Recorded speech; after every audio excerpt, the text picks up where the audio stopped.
¿Qué tal? ¿Cómo están? Buenas noches, doctora. ¿Qué tal? Hola, Josian. Buenas noches, ¿Cómo doctora. estás? Hola, Marco. ¿Qué tal? Ahora, hoy día es nuestra última práctica. Ya mañana termina, ¿no? ¿Qué tal? ¿Qué les ha parecido la hematología? ¿Media aburrida? ¿O, o qué piensan? ¿Alguno se animará por ser hematólogo? No creo, ¿no? Déjeme un segundo cargar. Hemos ido desarrollando diferentes casos, ¿no? Acerca de la hematología. Vamos a acabar ahora con dos casitos más, ¿no? Acerca del manejo de esta patología de la hematología. Vamos a un segundito que cargue.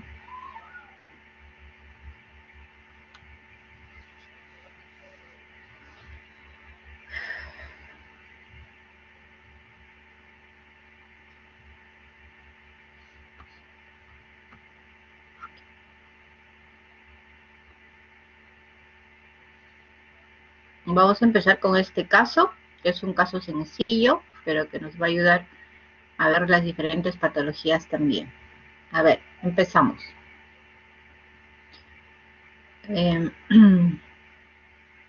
Mire, esta es una mujer de 24 años de edad, conviviente, procedente de Ayacucho, con un grado de instrucción primaria completa, que se dedica, que vive en el campo, que es ama de casa, ¿no? Cría animales y y se encarga de ir de trabajos en el campo. Es agricultora. Como antecedentes patológicos no tiene ninguno, tampoco desconoce de alergias, refiere que nunca ha recibido ninguna transfusión. Enfermedad actual es traída a emergencia porque se encuentra con fiebre de 2 días de evolución, presenta cansancio fácil desde hace un mes que le imposibilita hacer sus actividades, presenta petequias, equimosis en diversas partes del cuerpo, hay sangrado nasal, ¿no? En cuanto a las funciones biológicas, el apetito se encuentra disminuido, las deposiciones refiere que son duras, presenta una diuresis normal y un sueño conservado. En el examen físico, la paciente está febril, tiene 39 grados, la presión arterial está en 90-50, es una paciente que se encuentra en mal estado general, regular estado de hidratación, regular estado de nutrición, está lúcida, orientada en tiempo, persona, activa, tiene palidez de piel y mucosas, púrpuras planas, no dolorosas en brazos, tórax, piernas, paladar, ocasionales equimosis sin carrillo oral derecho, pierna y antebrazo. No se palpan ganglios, aparato cardiopulmonar, el murmullo vesicular pasa bien ambos campos pulmonares, ruidos cardíacos rítmicos, taquicárdicos, no hay soplos, en el abdomen es blando, depresible, no se encuentra visceromegalia, no hay circulación colateral, puño percusión negativo y geno renal negativo, neurológico sin alteraciones. Hasta acá, ¿cuáles serían los problemas de esta paciente? ¿Alguna análisis les gustaría pedirle?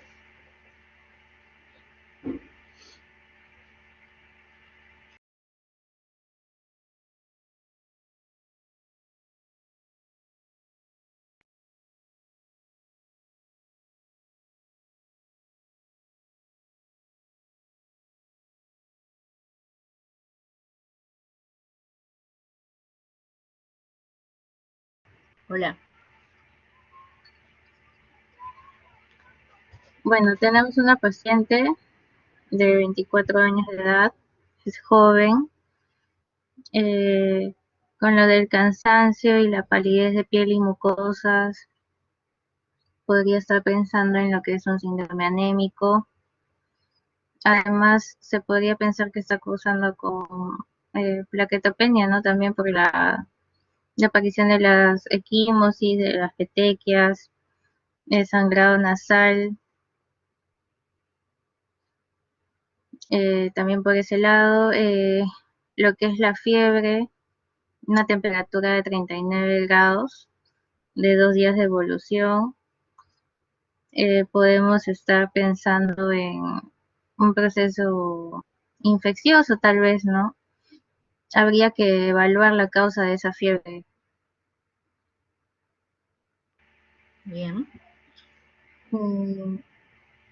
Bueno, le solicitaría a la paciente primero un hemograma completo.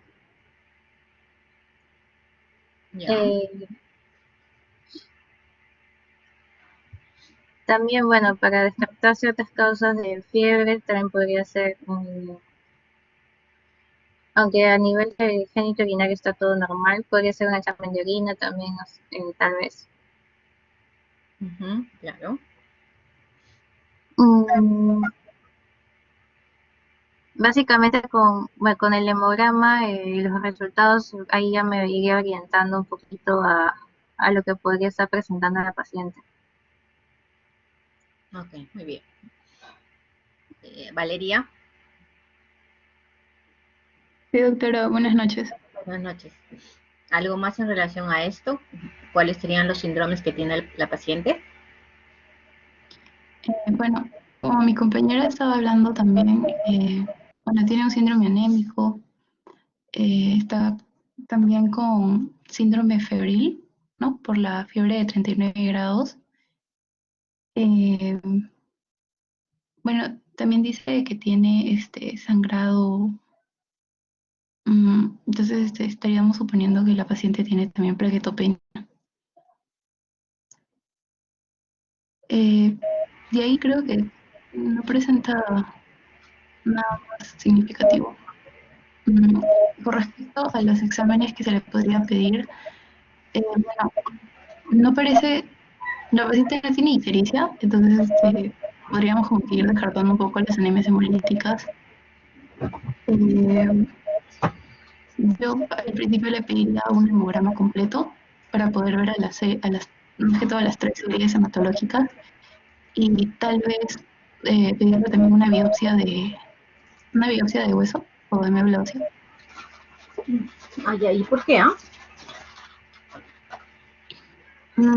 Para poder, tal vez de repente la paciente tiene, por ejemplo, insuficiencia medular, ¿no? Podría tener un tipo de, tal vez una anemia plásica o un síndrome, mm, entre otros, ¿no? Ya. Ok, le pedí, entonces tenemos un problema de un síndrome anémico, un síndrome purpúrico, un síndrome febril. Doctora, disculpe, ¿podría, no, es que quería preguntarle algo de la primera página, de la primera diapositiva? Sí. Dime. Ah, ya, no, es que me había confundido, pensé que también estaba en qué trabajaba, pensé que lo había leído. No, nada, lo siento. No, trabaja en el campo, o sea, es ama de casa, pero trabaja en el campo, ¿no? En la sierra. Ah, y quería preguntar con respecto a eso si es que está más que todo expuesta a, no sé, a algún producto Sí, del campo, sí, ¿no? Tal vez algún sí, insecticida o algo. sí. Ah, ese dato también puede ser muy importante, ¿no? Muy bien, claro, sí. Trabaja en el campo, esto es agricultora, ¿no? Y sí, está en contacto con esas sustancias.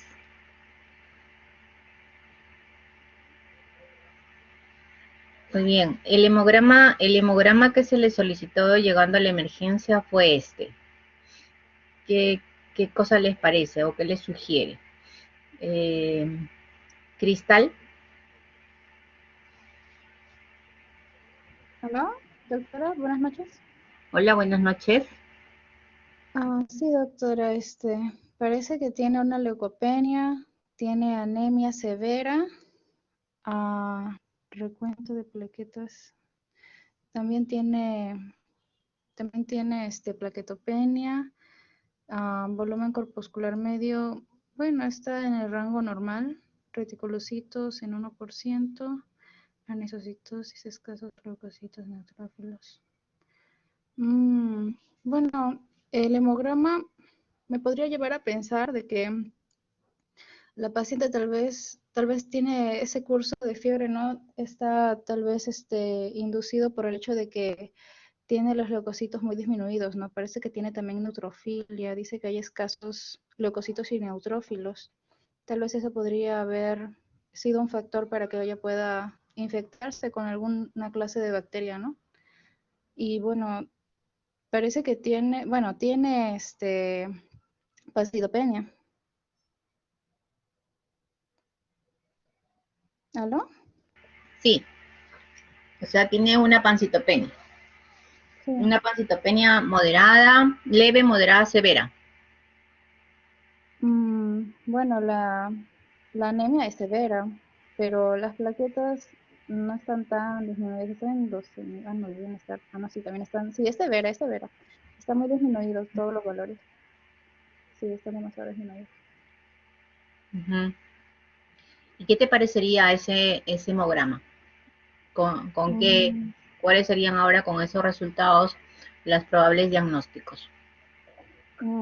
tal vez pensaría en una aplasia medular, Ya, ¿qué más? también podría pensar en que tal vez un síndrome, bueno, tal vez un síndrome mielodisplásico, tal vez. Ya, Mm, está bien. ¿Qué más?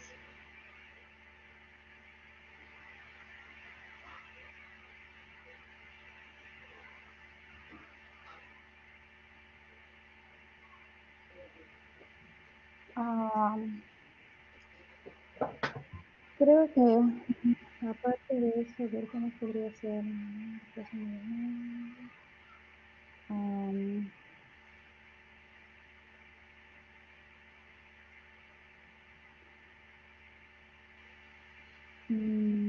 Tal vez también podría ser no, pero no hay esplenomegalia, ¿no, doctora? Creo que ¿No? sería bueno hacerle una biopsia de médula ósea para determinar qué tiene y tal vez también un examen, un examen genético también. Ya, o sea, las probables diagnósticos tuyos solamente podría ser una aplasia medular o un síndrome mielodisplásico, ¿cierto? Sí. Muy bien, ya. Xiomara, ¿algo más que pudieras pensar de los diagnósticos diferenciales?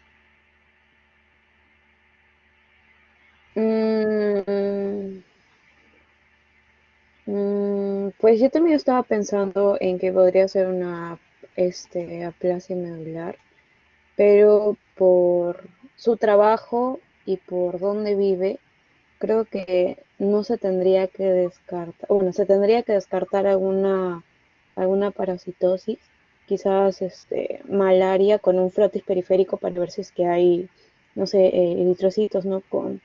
Con el parásito dentro, para descartar, ¿no? Y eso, Ujú. creo. Ok, Sí, aparte está de bien. lo que dijo mi compañera. Ya.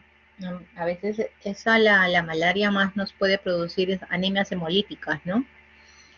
Por la misma infección de la, del parásito, ¿no? Más que una pancitopenia. Pero siempre hay que descartar también todas esas posibilidades. Eh, ¿Qué más? O sea, podríamos pensar que pudiera ser una anemia megaloblástica. Diana Sofía. Sí, doctora, buenas noches. Hola, ¿cómo estás? La anemia megaloblástica cursaría con un volumen corpuscular medio mayor a 100 centilitros. Ujú. Ok. Además, quizás podría tener un antecedente, bueno, tendría que tener un antecedente quizás de, por ejemplo, de enfermedad gástrica y tal. O, por ejemplo, si tuviera una dieta como tipo si es vegetariana. Un segundo, por favor. Ya, bien. Sí, disculpe. ¿Puede ser una mieloptisis? Noticias.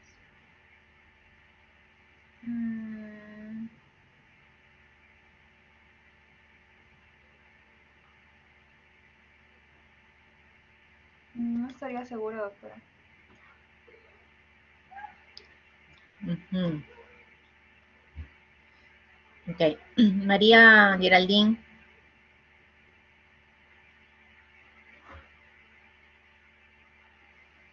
Sí, doctora, buenas noches. Hola. ¿Algún otro Sí, diagnóstico diferencial? bueno, había mencionado que si podría ser una mielotisis o no, y bueno, sí podría ser un diagnóstico diferencial porque también es una causa de pancitopenia, ¿no? Ya que hay una infiltración de la médula y por ello vamos a encontrar una pancitopenia, pero bueno, yo estaría orientando que estaría clasificándolo en una anemia, bueno, sí tiene una pancitopenia, ¿no? Pero también tiene una anemia normocítica. Entonces, luego de ello, valoraría los reticulocitos, ¿no? Y veo que los valores de reticulocitos están normales. Entonces, pensaría en un tipo de anemia regenerativa, ¿no? Ya sea central. Entonces, podría pedirle un estudio de médula ósea a fin de evaluar la hipocelularidad. Y si veo que hay una hipocelularidad, pues podría pensar se trataría, ¿no? De una anemia plástica.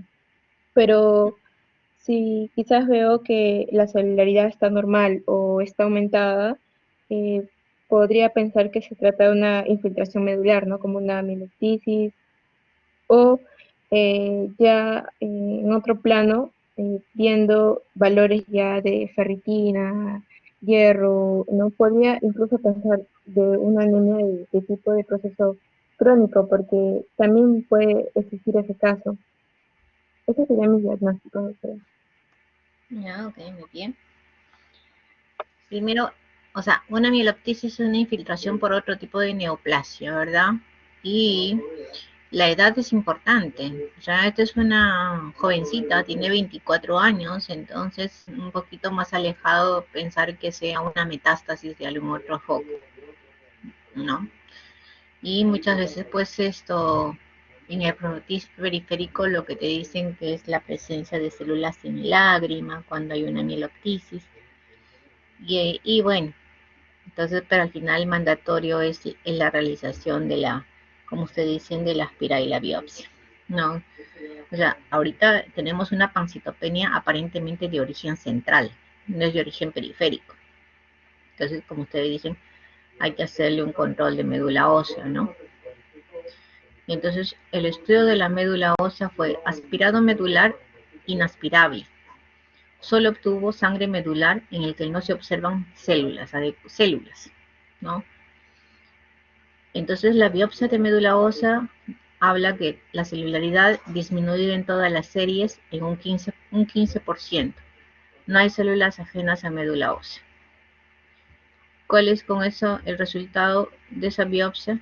¿Qué te está diciendo? Gustavo Adolfo. Buenas noches, doctora. Hola, hola. Bueno, lo que en general es que todas las series en sí están disminuidas. Eh, Estoy pensando en sí en una anemia plástica. Lo podríamos buscar conforme a la disminución de, bueno, hay una pancitopenia, disminución de hemoglobina, hay disminución también, bueno, de la serie roja, en lo que son las plaquetas, están disminuidas casi 12.000, por lo tanto haría lo que está presentando el paciente, petequias y otros algunos sangrados, y también la serie blanca, que lo que predispone a lo que son las infecciones, bueno, no sé, claro, las infecciones, no. Y conforme a lo que va mencionando de la biopsia, no hay una hipocelularidad, o sea, disminuido, por lo tanto, si hay una pancitopenia y hay una hipocelularidad, me guía más ese diagnóstico. Cuando hablamos de la celularidad disminuida, para decir que es una aplasia medular, ¿cuánto es la celularidad que debe ser informada?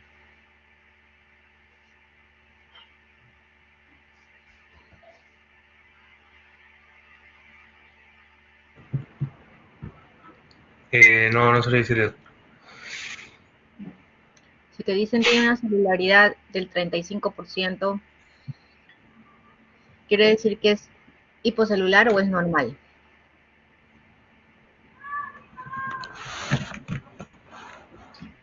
Normal. No, ok. La celularidad en biopsia de médula ósea, para hablar ya de insuficiencia o aplasia, estamos hablando de una celularidad del menos del 30%. ¿Sí? Entonces es uno de los criterios que te dice celularidad baja para pensar que es una aplasia, ¿no? Acá nos está hablando que solo tiene una celularidad de un 15%. Entonces es un criterio de aplasia. Entonces, con estos resultados, ¿cuáles son los criterios de anemia aplásica severa? Marco Junior. Criterios de anemia plástica severa, cuando hay neutrófilos menos de 5%. Neutrófilos menos del 5%. Creo que en la hematología habíamos hablado de que hablamos en valores absolutos, no en valores relativos, ¿no?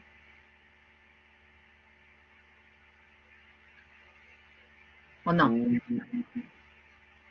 ¿No será 500? Pero, bueno, una cifra con 5 era. Qué gracioso. Está bien, nacional. Bueno, ¿qué más? Ya. A ver, reticulocitos, me parece que también era criterio. ¿Cuánto? ¿Menor de 20? ¿30? No me acuerdo, no lo tengo muy en claro, la verdad. Ya, ok, Marco. A ver, Jean-Pierre. Sí, doctora, buenas noches. Buenas noches. ¿Cuáles son los criterios en aplasia medular? Aplasia medular severa. Ya, severa. Primero es neutropenia menor a 500 milímetros cúbicos. También una plaquetopenia menor a 20.000. Y bueno, una hipocelularidad. Yo había leído, doctora, que era menor a 25%. Ya, algunos te dicen que es menos del 25%, Ujú. 25 a 30%. Y bueno, también hablan de reticulocitos, menor a 20 por 10 a la 9. Exactamente. Ya. O sea, esos son los criterios, o sea, la celularidad periférica, la pancelularidad asociado a la biopsia de médula ósea, que es lo que nos va a decir los criterios de aplasia severa, porque puede haber aplasia leve moderada, ¿cierto? Que esos pues no muchas veces no requieren un tratamiento agresivo como lo que es la aplasia medular severa. Entonces siempre hay que tener claro cuáles son los criterios, ¿sí? Para decir es una aplasia medular severa. Entonces, segundo punto, la paciente tiene el diagnóstico de aplasia medular y también y la fiebre. ¿Cómo la dejamos? Puede ser que por la misma aplasia hagan fiebre o es un cuadro secundario o un cuadro asociado, ¿cómo podemos tipificar? Para mí, doctora. Sí. Ya. Bueno, respecto a la clasificación de aplasia medular en la paciente, a mi parecer, la paciente presenta una anemia plástica muy severa, porque la paciente presenta 140 neutrófilos, ¿no? Si sacamos el porcentaje de 1400, entonces está por debajo de los 200. Y bueno, y la plaquetopenia está en 12.000, ¿no? Está por debajo de los 20.000. Entonces sería muy severa. Y bueno, con respecto a la fiebre, pienso yo que, bueno, pues la misma aplasia medular, ¿no? Como van a estar disminuidas las 3 series sanguíneas, y también que en esta paciente hay una neutropenia muy severa, entonces los riesgos de infecciones son elevados. Y entonces la paciente puede presentar fiebre debido a un cuadro infeccioso, a mi parecer. Ujú. Mira. Ok. Entonces, ante esa situación, ¿cómo actuaríamos con ese paciente?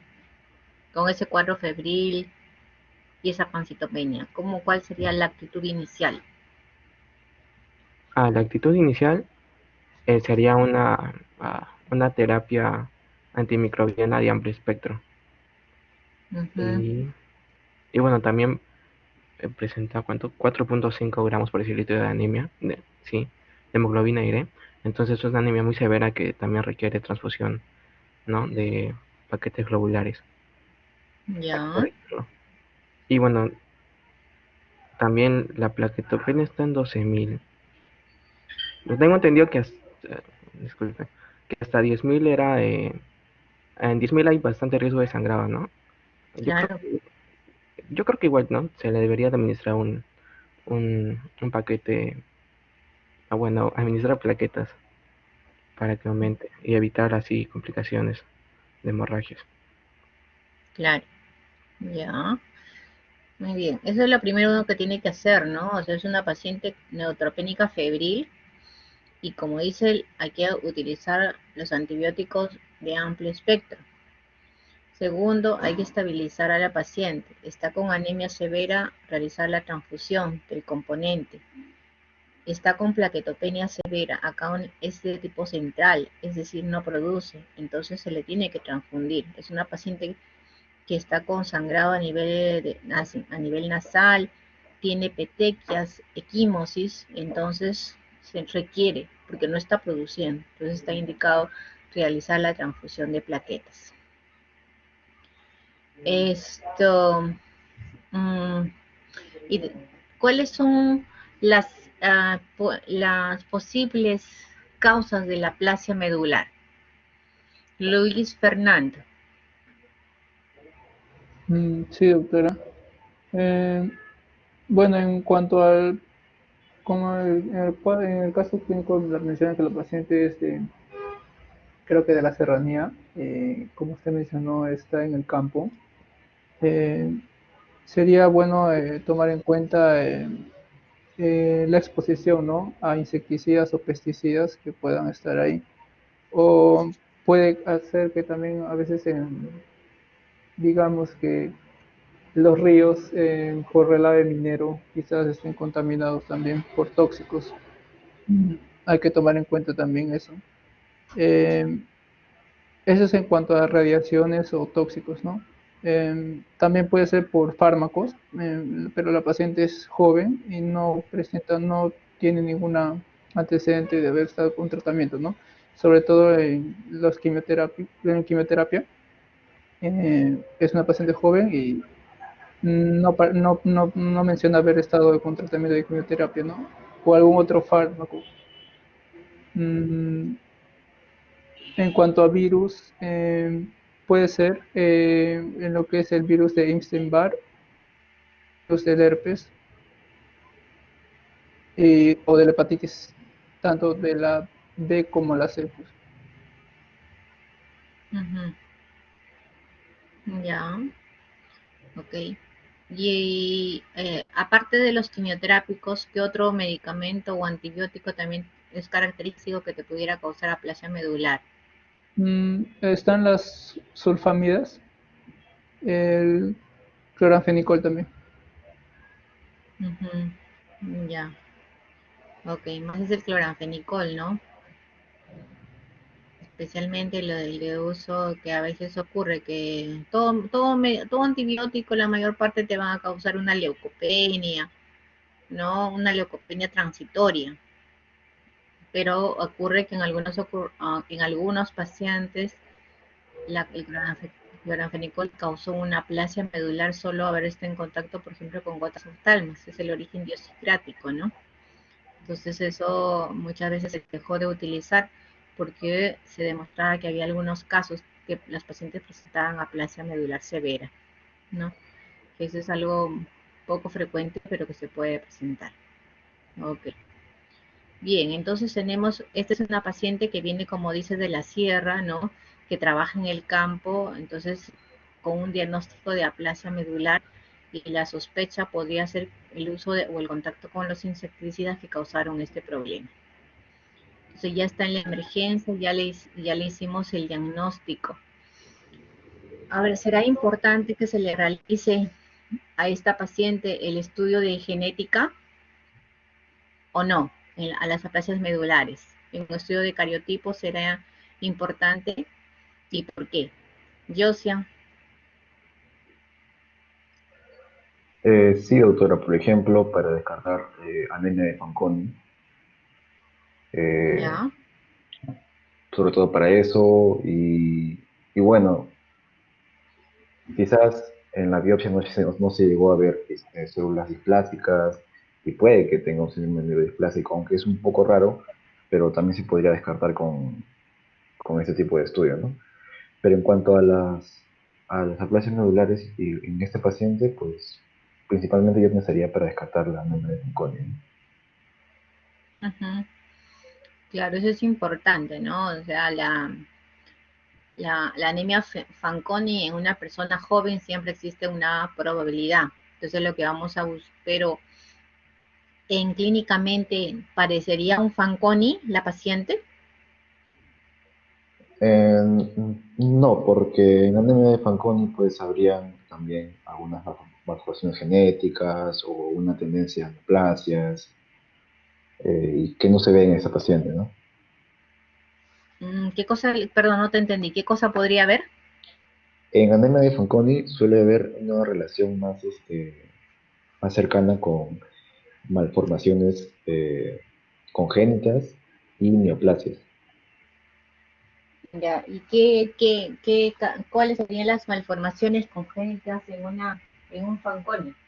Habrían muchos, por ejemplo, hiperpigmentación, riñón y herradura, ¿cómo se llama esto? Eh, ¿Cómo era? Hipoplasia del dedo pulgar, si no me equivoco. Ujú, ujú. Más que todo ese tipo de cosas, ¿no? Ok. Sí, eso es importante, no es la descripción del paciente, ¿no? Como dices, son pacientes pequeños de talla más baja, de piel oscura, pigmentada, con ausencia del primer dedo de la mano, del pie y puede haber riñones de herradura, ¿no? Entonces, eso es lo que a veces nos hace sospechar que fuera una anemia de Fanconi, especialmente en grupo pediátrico, que hay que hacer. Y como dice, sí, el estudio de genética para descartar otras alteraciones cromosómicas pensando en displasia, porque por sí la aplasia medular no tendría que presentar ninguna otra alteración cromosómica. En cambio, si yo hallo una alteración cromosómica, ya estaría pensando en un síndrome mielodisplásico. A veces las mielodisplasias también pueden ir con hipocelularidad, ¿no? En la médula ósea. Bien, entonces ya tenemos el diagnóstico, ya tenemos la probable causa y ya estamos cómo manejamos al paciente, ya le indicamos la transfusión de sangre y plaquetas. En cuanto a la transfusión, ¿cuál es la diferencia entre una transfusión de plaquetas pool o transfusión de plaquetas por aféresis? ¿Cuál es la diferencia entre ambas? Es lo mismo que les han dicho acerca de eso. Carla. Sí, doctora. En una transfusión de concentrado en sí de plaqueta, de aféresis plaquetario, normalmente creo que es de acuerdo a la cantidad en la cual uno le va a administrar al paciente, en la que se le va a realizar al paciente.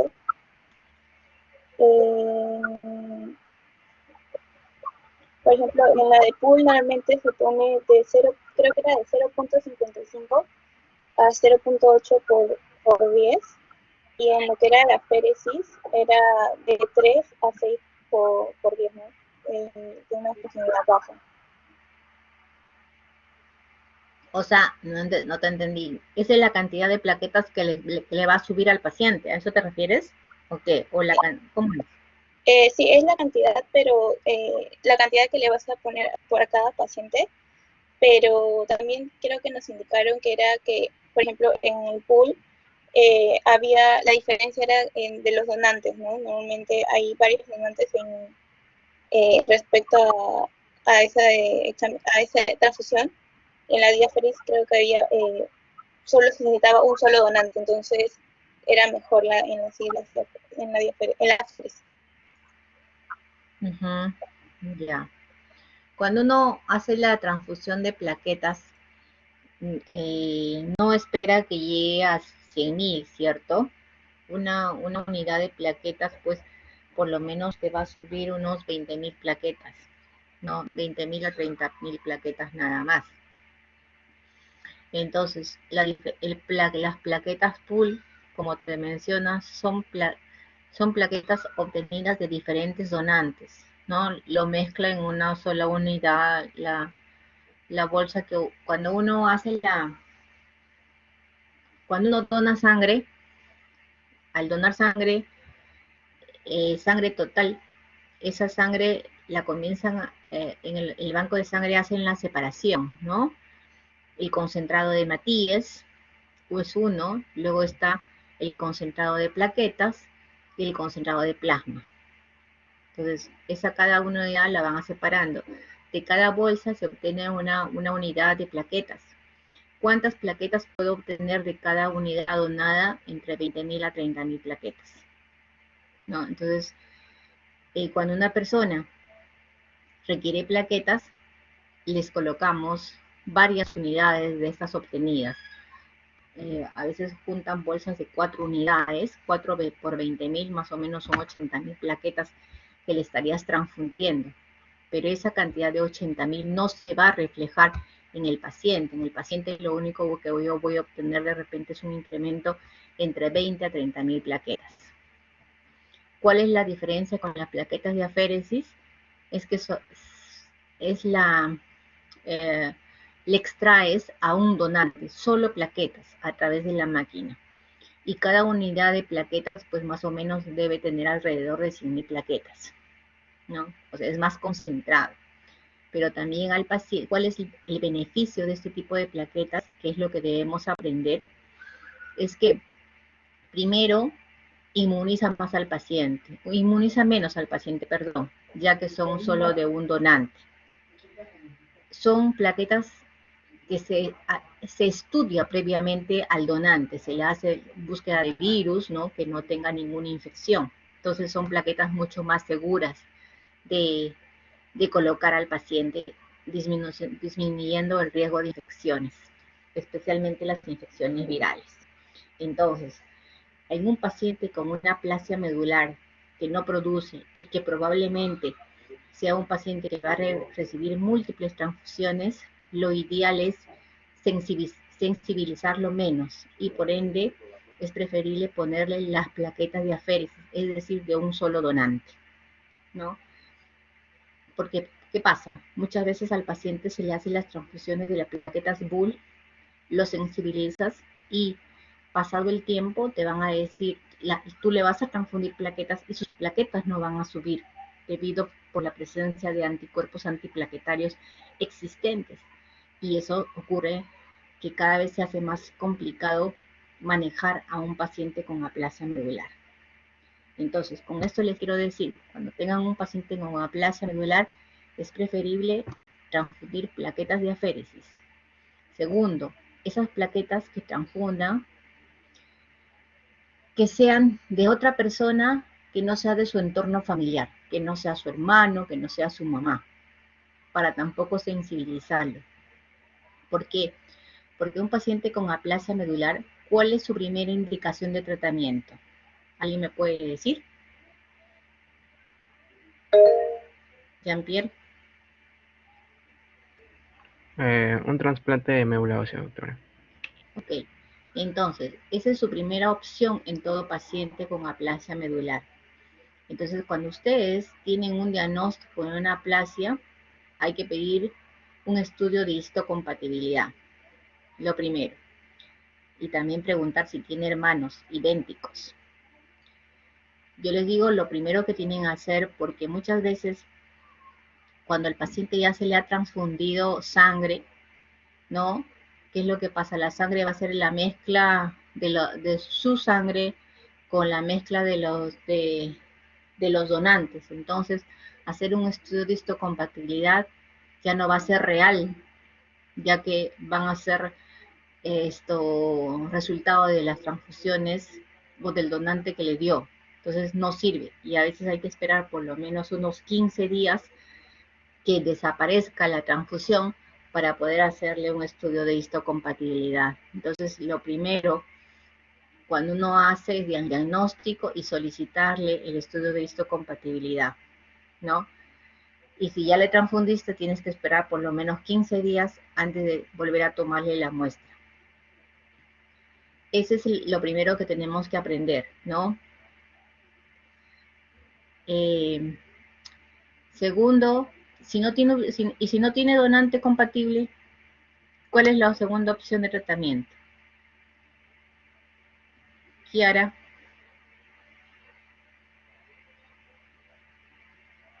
Sí, doctora, que si no hay, perdón, acabo de estornudar, si no hay una persona que le pueda donar que sea compatible, ¿eso? Ah, ya, era, creo que era administrarle globulina antilinfocitaria o antimonocítica con ciclosporina.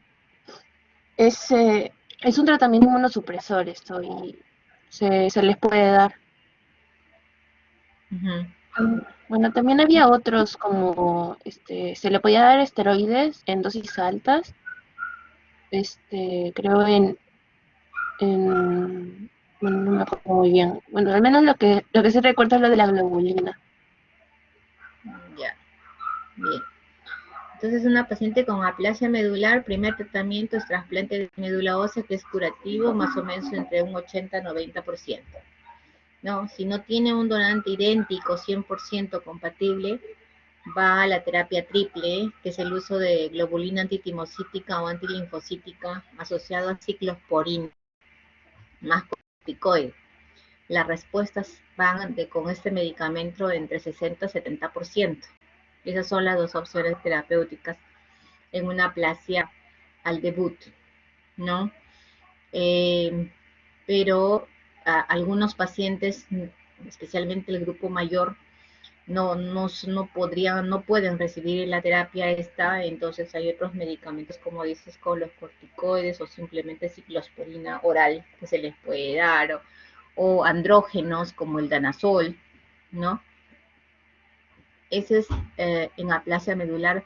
La aplasia medular se considera una enfermedad inmunológica, porque se asocia que hay anticuerpos contra los linfocitos T, que son los causantes de todo este proceso. Por eso los inmunosupresores, la ciclosporina, corticoide y la gamma globulina tienen acción en esta enfermedad, ¿no? Entonces, eso es en aplasia medular. Entonces, en este paciente, es una paciente frágil, es una paciente con una anemia plástica severa, con un cuadro infeccioso, ¿no? Está neutropénica febril,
¿Alguna pregunta en relación a ello? Creo que estaba hablando y se me cortó. Estaba con el micro apagado, doctora. Perdón.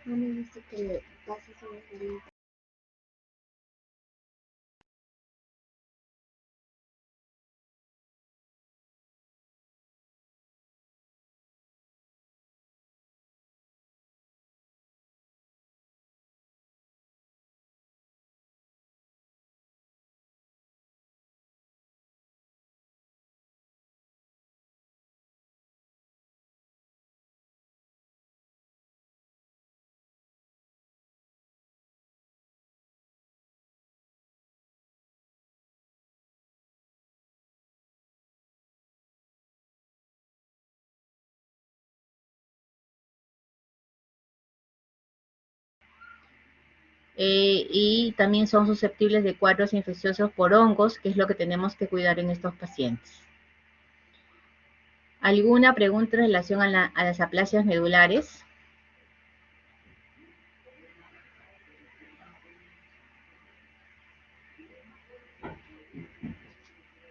Las aplasias son un poco frecuentes, ¿no? Que se encuentran, nosotros en salud, las aplasias son bajas, la casuística, pero en hospitales nacionales hay muchos pacientes que vienen con este diagnóstico, especialmente pacientes que vienen de provincias, ¿no? Que provincias con el diagnóstico de aplasia medular.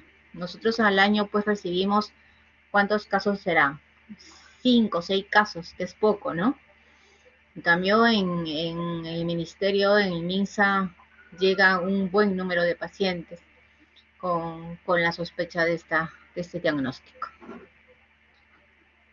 ¿Algún comentario, alguna pregunta más acerca de aplasia? ¿No?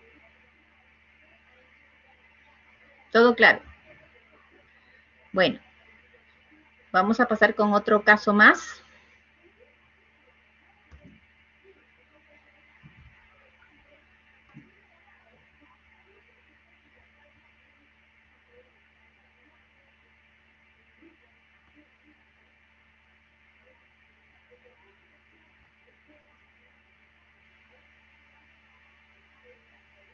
Ver, este es un caso.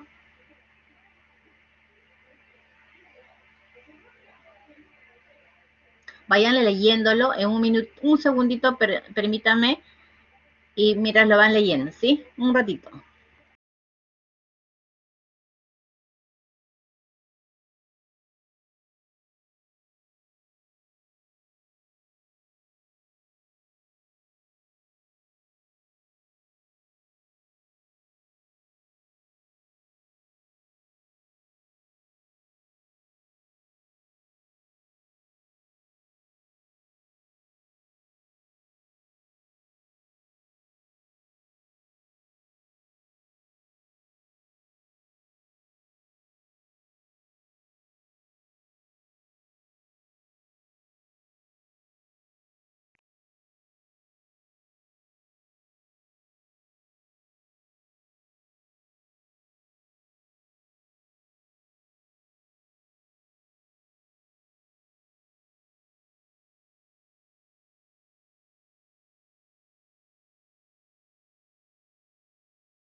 Aparentemente sanos, ¿no? No hay antecedentes familiares de enfermedades conocidas como presión alta, diabetes, infecciosas como tuberculosis. Tiene unas vacunas completas para su edad. Enfermedad actual. Desde hace 3 semanas presenta disconfort abdominal, meteorismo, disminución del apetito, fiebre ondulante que no sobrepasa 38 grados. Presenta dolor en miembros inferiores, cadera, y es llevado al pediatra, quien le sugiere que debe tratarse de un cuadro viral inespecífico y le prescribe analgésicos condicionales a dolor o fiebre y solo observación. 2 semanas antes del ingreso, los padres notan que al sonarse la nariz le salen unas gotas de sangre rojo rutilante, razón por la cual el pediatra los envía al otorrino. En ese interín, los padres notan que el niño presenta cansancio, que la niña presenta cansancio para sus actividades habituales, tendencia al sueño, asimismo aparición de puntos rojos en brazos y piernas, que asumieron como picaduras del insecto. También notan aparición de moretones ante traumatismos mínimos. Padres refieren que la niña presenta leve sangrado al cepillarse los dientes, pero ni era otro sangrado a otro nivel. La paciente persiste con molestias gastrointestinales ya descritas, sensación de llenura precoz, inapetencia, decaimiento, tendencia al sueño, por lo que deciden enviarla al colegio, que no enviarla al colegio y llevarla por el servicio de emergencia del hospital. En el examen, la niña se encuentra en mal estado general, regular estado de hidratación, de nutrición, está pálida, tanto en piel como mucosas, presenta petequias en brazos, tórax anterior, posterior y ambas piernas, equimosis de 5 centímetros de diámetro en tórax anterior, tórax posterior, muslos y brazos. Restos de huella de sangrado en la narina izquierda y gingivorragia. Hay hiperplasia gingival, no hay hemartrosis, se encuentra febril de 38.3 grados centígrados, decaída, hipoactiva, bradicítica, orofaringe congestiva, amígdalas hipertróficas, no hay ictericia, aparato cardiopulmonar, murmullo vesicular pasa bien, ruidos cardíacos rítmicos intensos, soplo sistólico 2/6 multifocal. El abdomen es blando, depresible, no doloroso, hay hepatomegalia 6 centímetros debajo del reborde costal derecho, no hay circulación colateral, vaso a 3 centímetros del reborde costal izquierdo, geniturinario, puño de percusión y puntos renouretrales negativos, genitales sin alteraciones, adenopatías generalizadas, cervicales, inguinales, axilares, de 2 a 3 centímetros de diámetro, de consistencia aumentada, no dolorosa. Con todo estos, ¿qué síndromes tiene la paciente? ¿Y algún análisis que solicitaría? A ver, ¿cuáles son sus presunción diagnóstica? Carla Selene. Sí, doctora. Bueno, la paciente presenta una temperatura de 38.3. Podríamos considerar el síndrome febril. También presenta alteraciones, por ejemplo, que presenta como moretones, también hemorragia. Podríamos asociar que también, o podríamos sospechar que podría ser algún síndrome que altere a nivel de la coagulación, quizás, perfil de coagulación. También respecto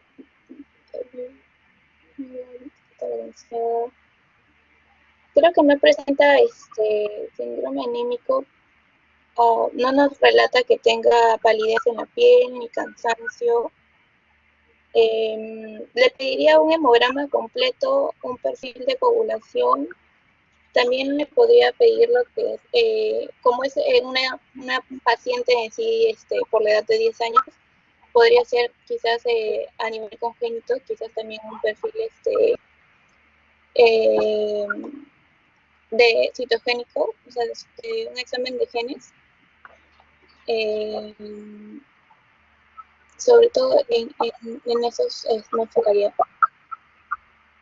Ok, ya, muy bien. Marco Junior, ¿alguna otra cosita más? Sí, doctora. A mí me llama la atención la hepatomegalia y la esplenomegalia. También lo que es una paciente que ya es que es una niña, y el tema de las amígdalas hipertróficas. Bueno, me hace pensar porque en los cuadros niños las infecciones de causa, o bueno, de etiología viral son bastante recurrentes y a la larga pueden tener manifestaciones en lo que es la sangre, ¿no? Muchas veces de causa infecciosa puede afectarse la médula ósea también. Y bueno, en cuanto a los exámenes, también pediría lo que es para comenzar el hemograma, ¿no? Para ver cómo están todos los valores y ir orientando más o menos el diagnóstico, ¿no? Pero para tener para, bueno, un poco tener en cuenta, ¿no? Que es una niña y el tema de infecciones virales. Y el resto Muy ya tendría que evaluarlo de acuerdo al hemograma. Ujú. Ok, muy bien, muy bien. Gustavo Adolfo, Sí, doctora, buenas noches. ¿algún otro comentario? ¿Algún otro síndrome? Ya habíamos hablado que puede ser un problema, tiene un síndrome febril, tu compañera habló que un problema de coagulación, ahora me dice una infección viral, podría ser. Bueno, sí concuerdo con lo que hay un trastorno en la población. Por lo que tengo entendido, la paciente de 10 años vino por sí, por la presencia aparte de cansancio y bueno, es de los moretones, los puntitos rojos en los brazos, que al principio lo confunden como mencionó, creo, picadores de mosquitos, ya Ujú. eh, puede haber petequias y todo, ¿no? Y con eso podría confirmar el trastorno de coagulación y por lo tanto pediría ya un hemograma, un perfil de coagulación también. Y, y probablemente si todo estaría normal en el perfil de coagulación, en sí, ya por la debilidad que presenta la paciente, cansancio, y si es que en el hemograma también me saldría la hemoglobina, los eritrocitos disminuidos, podría ser también un aspirado o una biopsia de la ósea, ¿no? Ujú. Ya, bien. Entonces, los análisis son estos. Tiene un hemograma que tenía 55.500 leucocitos, neutrófilos 15%, linfocitos 23%, resto monocitos eosinófilos, 60% de células inmaduras. Hemoglobina 7.9, hematocrito 22%, recuento de plaquetas 20.000, normocitosis, leve hipocromía, reticulocitos 0.2%. La bioquímica y hepática dentro de los límites normales, excepto la fosfatasa alcalina y la gamma-glutamil transpeptidasa que estaban elevadas. Deshidrogenasa láctica 1250 unidades, la beta-2 microglobulina en 4.5, el tiempo de protrombina en 14 segundos, el tromboplastina 45 segundos y trombina 23 segundos, fibrinógeno en 180. Tiempo de sangría 8 minutos. Tiempo de coagulación 12 minutos. Test de agregación plaquetaria no se pudo hacer por el recuento de plaquetas. Dosaje de factores de coagulación en límites inferior normal. Ecografía abdominal, hepatosplenomegalia, no líquido acítico, adenopatía retroperitoneales. ¿Cuál es la opinión de ello y cuál es el diagnóstico con ese resultado? Podríamos ya tener un diagnóstico. Diana Sofía.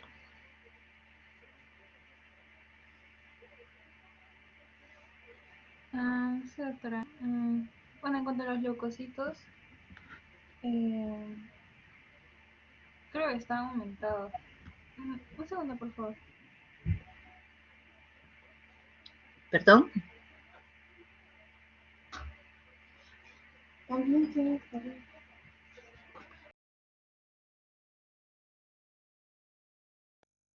Sí, doctora, disculpe. Los leucocitos, como le estaba mencionando, los leucocitos estaban aumentados. Bueno, se van a encontrar en el hemograma lo que son células inmaduras, ¿no? Y bueno, esto no es exactamente normal. La hemoglobina también está baja, el hematocrito también está bajo. El recuento de plaquetas está disminuido, bastante disminuido. Es una anemia normocítica, menciona, y con una leve hipocromía. Dentro de la bioquímica hepática dice que, bueno, se encontró elevada la fosfatasa alcalina y la gamma-glutamina transpeptidasa, ¿no? Los reticulocitos también están disminuidos. Como hay un recuento muy alto de células inmaduras, quizás se podría tratar de una leucemia, porque estas hacen que las células se queden bueno, como en una etapa primitiva, ¿no? Puede ser en este caso, bueno, pueden ser mieloides o linfoides, ¿no? Como esta es una niña de 10 años, las más comunes son las linfáticas. ¿Qué más? El DHL también está elevado, bastante elevado.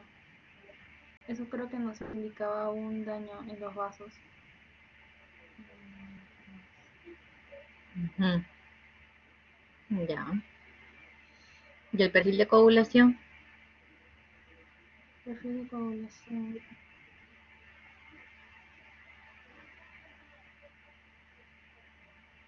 Bueno, doctora, también es bastante común encontrar en la leucemia linfática lo que es la hepatomegalia. También se asociaba esto a visceromegalia. Y lo que era lo que es el perfil de coagulación estaría normal, porque el tiempo de protrombina normal era de 10 a 14, entonces está bien. Y el tiempo de tromboplastina activado también está dentro del rango de normal. Está a punto de pasar, pero no lo sobrepasa. Está como que los límites altos. ¿Cuánto es el normal de la tromboplastina? Era de 25 a 45. No es mucho.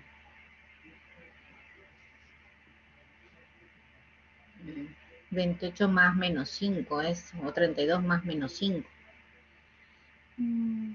Mucho del rango hasta 45. Pero el fibrinógeno sí sería disminuido. Ujú. Ujú. Ya. Entonces, ¿qué harías ya con esos resultados? Estarías pensando que es una leucemia linfática, o una leucemia aguda. Sí. Ya. ¿Qué harías? ¿Qué solicitarías ahora con ese resultado? Creo que lo que tenemos que hacer es pedir un aspirado de médula ósea. Y bueno, este debería salir con menor a 5% de blastos. O mayor a 10 a la 10, creo, de células leucémicas. Y aparte la clínica también es lo que nos tendría que decir, porque me acuerdo que el doctor mencionó que en pediatría los niños también presentaban dolores óseos, hepatoesplenomegalia, anomegalia, y bueno, los signos de las anemias, ¿no? Palidez y cansancio. Ok, o sea, que si tienes un problema o una sospecha, pues lo primero que hay que ver esas células, ¿no? O sea, el que vio hablaba como células inmaduras, pero no las calificó como células plásticas. Entonces es importante revisar si realmente son blastos o no son blastos, ¿no? Entonces en el frotis periférico de esto, por ejemplo, se ve ¿qué es lo que vemos? Parecen linfocitos, ¿no? De diferentes tamaños. Entonces hay unas células que ya se evidencia que son células más inmaduras, son células más grandes, ¿no? Que son núcleos gigantes. En la sangre periférica se ve escasa cantidad de plaquetas también. Entonces es importante, con 55.000 leucocitos, los blastos los vas a ver en el nefrotis periférico, ¿no? Pero no todas las leucemias debutan con leucocitosis. Algunos incluso debutan con pancitopenia. Entonces hay que chequear, hay que evaluar si esos linfocitos son blastos o no, ¿no? Fácilmente en un 55.000 hay que tipificar qué tipo de células son. Entonces, acá pues y hay blastos, el diagnóstico es una leucemia aguda, pero hay que tipificar si ese blasto es una leucemia linfática o es una leucemia mieloide, ¿no? La morfología lo que nos va a decir. la médula ósea, ¿qué cosa es lo que les dije para hacer diagnóstico de leucemia aguda? ¿Cuántos blastos debe haber en la médula ósea? ¿Cuántos eran? Mayor al 20%. Ok, más a 20% es lo que tenemos que decir diagnóstico de leucemia, ¿no? Antiguamente se decía que era más del 30%, pero actualmente la OMS te dice que son 20% de celularidad. Eso siempre tengan claro, porque encontrar un 10-15% hace que levantes las orejas, ¿no? Y ver realmente si solo es esa cantidad, porque eso sería una displasia y no sería una leucemia, o realmente tomaste muy poca cantidad y no era así. O sea, siempre hay que valorar en el contexto, ¿no?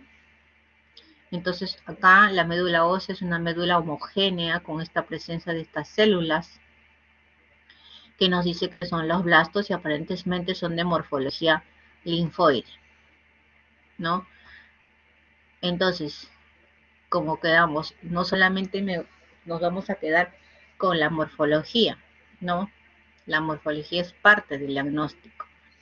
Entonces hay que hacer un estudio de citometría de flujo y un estudio de cariotipo. Entonces el estudio de citometría de flujo nos va a tipificar el blasto. Es un blasto mieloide y es un blasto linfoide. Y luego de la tipificación del blasto, también me va a decir, es una célula B inmadura, es una célula B madura, es una célula inmadura. Y que eso me va a ayudar para que relacionar el factor de riesgo, ¿no? Y otra cosa importante, el estudio de cariotipo, ¿no? El estudio de cariotipo, la cantidad de cromosomas, evaluamos la cantidad de cromosomas y alteraciones cromosómicas que pueden haber también, ¿no? Podemos saber translocaciones, podemos encontrar ¿cómo se llama? Monosomía de algún cromosoma, ¿no? Entonces, por ejemplo, en esta citometría de flujo, nos dice que es un blasto de tipo linfoide de tipo B. El cariotipo nos dice 46XX, ¿no? Que es lo que nos menciona. Hablar de un cariotipo de 46XX nos dice que es un buen pronóstico. No te dice ni es buen pronóstico o un mal pronóstico, ¿no? Anteriormente pues decíamos ya no nos preocupamos porque es cariotipo normal. Pero ¿qué ocurre? Actualmente puede haber, no solamente el cariotipo puede estar normal, pero puede también ya presentarse alteraciones moleculares, ¿no? Y las alteraciones moleculares son los que ahora están de moda y que nos van a dar el factor pronóstico de la leucemia. Entonces siempre acuérdense, paciente con diagnóstico de una leucemia aguda, tenemos que hacer estudio genético mediante el estudio del cariotipo, mediante el estudio molecular, tipificar bien al blasto, es un blasto mieloide o un blasto linfoide. ¿Cuáles son las características de ese blasto? Porque esa va a ser más adelante, cuando el paciente reciba tratamiento, nuevamente voy a hacer la búsqueda de la citometría de flujo buscando ese marcador inicial tumoral que tenía. Y esa va a ser mi forma de control más adelante. ¿Por qué? Porque primero vamos con el tratamiento. ¿Cuál es el tratamiento que se le da a una leucemia linfática aguda? Primero, el tratamiento de la leucemia es largo. Les dije que son casi 3 años. 1 año y medio de tratamiento intenso con quimioterapias, con hospitalizaciones, múltiples hospitalizaciones y luego es tratamiento oral. La primera fase dura 4 semanas y en el cual el objetivo es la remisión completa.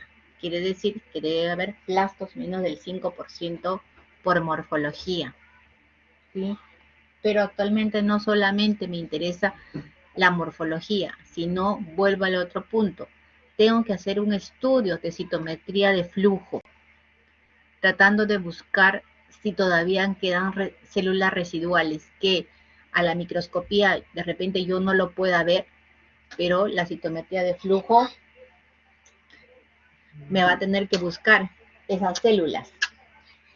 Esas células, ¿no? Y el objetivo de decir remisión completa es tener menos del 0.01% de células residuales para decir que está en remisión. Entonces, actualmente el estudio es eso, morfológico y a través de la citometría de flujo. Si he conseguido que esa remisión logre el paciente una remisión, pues continúa las siguientes fases del tratamiento. Y este tratamiento está en relación a la determinación del riesgo. ¿Es una leucemia de alto riesgo o un bajo riesgo? No sé si se acordarán en que les dije cuáles eran las leucemias de alto riesgo y cuáles eran las leucemias de bajo riesgo o de riesgo estándar. A ver si me pueden alguien recordar cuáles eran las leucemias de alto riesgo. María Geraldine. Sí, doctora. Bueno, de riesgo alto, pues primero la edad, ¿no? Mayor de 30 años, que en el estudio del inmunofenotipo, pues se encuentren células pro-B inmaduras, también células T inmaduras, que el valor de los leucocitos sea mayor a 30.000. Y también algo muy importante, la presencia de una alteración citogenética, ¿no? o molecular, que haya una mala respuesta a los corticoides, porque se le va a dar un tratamiento con corticoides y también que haya una mala respuesta, ¿no? Y sobre todo a la hora de monitorizar al tratamiento de remisión, no se alcance el valor de los blastos deseados, ¿no? Que siga persistiendo después del 15 días. Uh-huh. Y Okay. también, Ya, está perfecto. Pero dentro del estudio, el estudio genético y el estudio molecular, ¿cuáles son aquellos que son de alto riesgo?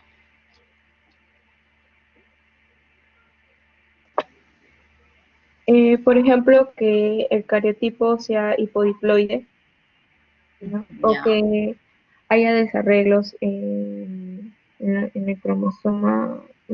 Recuerdo que era 11q23, no me acuerdo el número, pero también que tenga el cromosoma de Filadelfia, ¿no? Y la translocación del cromosoma 922, y que presente un cariotipo complejo, ¿no? Con más de 5 alteraciones. Uh-huh. Ok, ya, muy bien. Perfecto. Entonces, esos son los pacientes catalogados de alto riesgo, son pacientes de un pronóstico un poco más sombrío. Entonces, esos pacientes, pues, tenemos que hacer también, el tratamiento quimioterápico es más intenso en este grupo de pacientes.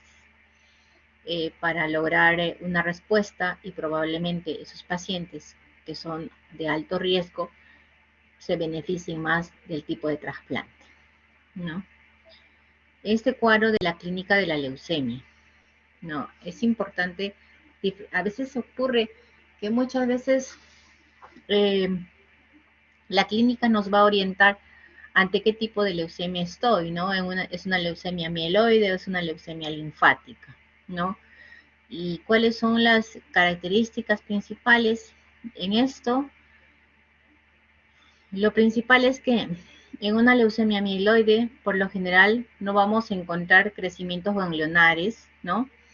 No vamos a tener visceromegalia, excepto aquella leucemia que es la M4, la monocitoide, que puede haber muchas veces hepatomegalia o puede haber hiperplasia gingival, ¿no? Porque va a haber enfermedad extramedular. A veces puede haber infiltraciones a nivel de piel también, en la leucemia, que es la leucemia cutis, que se puede presentar en la leucemia mieloide. En cambio, una leucemia linfática, por lo general, el paciente va a venir con gran crecimientos ganglionares, visceromegalia, va a haber infiltraciones de otros órganos, ¿no? Como testículos, ¿no? Como ovarios, sistema nervioso central. También el dolor, ¿no? El dolor óseo se va a presentar en ambos tipos de leucemia, pero especialmente el dolor óseo está más en el grupo pediátrico. La fiebre también es otra diferenciación. Un paciente con una leucemia aguda linfática, la fiebre se puede presentar como parte del proceso. Pero en una leucemia mieloide, el cuadro febril es indicativo de que hay un cuadro infeccioso asociado. Entonces, eso también tienen que tenerlo siempre en cuenta. Entonces, si yo tengo un paciente con palidez, con petequias, equimosis y fiebre, y el hemograma tiene 60.000 leucocitos y te dice que son blastos, la probabilidad alta es pues que sea una leucemia mieloide aguda, ¿no? Solo por la clínica, pero que al final la clínica no es suficiente. Hay que hacer el estudio de citometría de flujo y también el estudio de genética. Eso ya lo vimos, ¿no? Siempre no vamos a tener muchas veces anormalidades citogenéticas, ¿no? Ahí solo se vamos a encontrar en un 50% estas alteraciones genéticas que se pueden encontrar. El tratamiento de la leucemia aguda, como les dije, es esto, ¿no? Lograr la respuesta completa, menos del 5% de blastos en médula ósea. El tratamiento es sintomático, ¿no? Aislamiento invertido, uso, hidratación, transfusiones, quimioterapia, siempre es importante, que es largo, es año y medio, ¿no? Que el trasplante de médula ósea es de tipo halogénico, que no se hace un trasplante autólogo. ¿Sí? ¿Alguna pregunta con respecto a leucemias? ¿Alguna duda? O yo les pregunto, la leucemia, ¿cómo es, por quién es causado la leucemia promielocítica?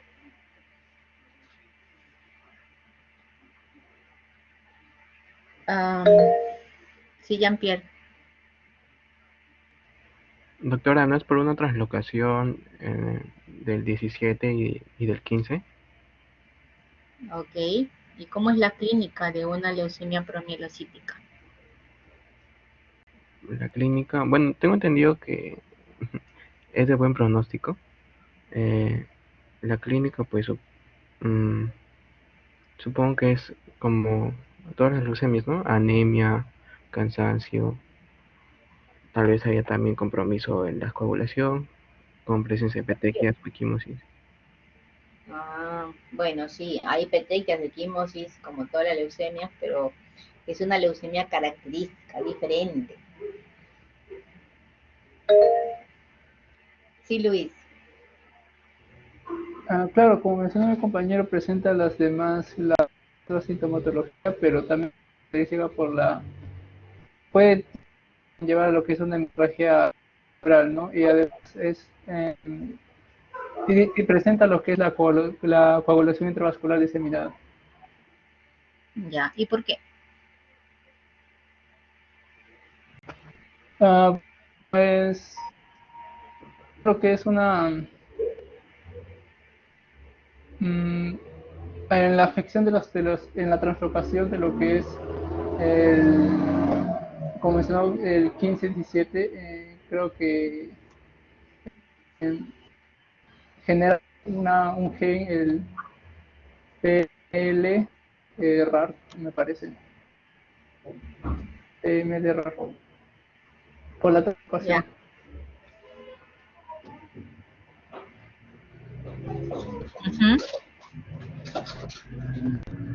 ¿Y qué hace este gen? Provoca que a nivel plaquetario haya una mayor coagulabilidad, ¿no? O sea, no sabría cómo explicarlo bien, doctora. Ya, ok. Pero tiene que ver con el gen, con la translocación y el PML RAR. Bueno, la leucemia promielocítica es una leucemia diferente a la leucemia a la leucemia aguda. Ya hablábamos que la leucemia es la proliferación de células inmaduras, ¿no? De los blastos en estadios iniciales. En cambio, la leucemia promielocito es la detención en el estadio de promielo. Segundo, esta, como mencionas bien, se produce por la translocación 15-17 que genera el gen PMLRAR. El gen PMLRAR es la causante de toda la leucemia promielocítica. ¿Qué pasa? Que los promielos, al tener gran producción y al romperse, van a liberar sustancias procoagulantes. Estas leucemias procoagulantes, estos gránulos de los promielos son los que va a desencadenar o activar la coagulación intravascular diseminada. Entonces, estos pacientes van a tener un trastorno en la coagulación sanguínea más trastorno a nivel plaquetario, ¿no? ¿Qué es lo que vamos a ver? Porque se produce una coagulación intravascular diseminada, vamos a tener consumo de fibrinógeno, una hipofibrinogenemia. El perfil de coagulación, el TP y el TPTA, se van a ver completamente alterados, ¿no? Para el especialista, la leucemia promielocítica es una emergencia por el problema del sangrado que presentan mayor en comparación con las otras leucemias. Son pacientes que pueden ser fácilmente sangrados intracerebrales, sangrados hemorragia digestiva. Entonces, tenemos que sospechar en un paciente con una leucemia promielocítica cuando tengamos un trastorno de coagulación de este tipo, no porque simplemente presente petequias como el resto, sino que haya un problema de coagulación, un CID. Segundo, un perfil de coagulación en el cual nos está demostrando que existe un consumo de fibrinógeno. Y lo más importante, en el frotis periférico, la búsqueda de las células promielocíticas, ¿no? Que es lo que nos va a hacer la característica. Eso es lo que uno tiene que buscar en este tipo de leucemia. Y más, como dijo Marco, que lo que es de buen pronóstico. El tratamiento también es diferente. El tratamiento no es con la misma quimioterapia, sino es en base al ácido transretinoico asociado a la quimioterapia. Esta leucemia es denominada de bajo riesgo por esa alteración de buen pronóstico, pero cuando debuta también es una leucemia muy agresiva, ¿sí? Entonces acuérdense de ello, ¿no? La leucemia promielocítica, trastornos de coagulación, ¿no? Generado por el gen PMLRAR, y el tratamiento es también diferente con el ácido transretinoico.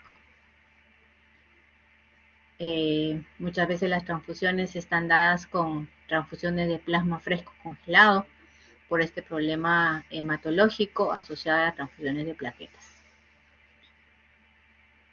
¿Alguna pregunta? ¿Todo claro en leucemia? Bueno, hemos revisado leucemias agudas el día de hoy, aplasias medulares, ¿no? Hemos hablado acerca de púrpura inmune, mieloma múltiple, anemia. Yo creo que hemos muchos cuadros clínicos de toda la mayor parte de las patologías hematológicas hemos tratado. No sé si tienen alguna pregunta. Ninguna, todo queda claro. Bueno, yo espero que les haya servido el capítulo de la hematología, que hemos tratado de realizarlo de lo mejor posible, ¿no? Con estos casos.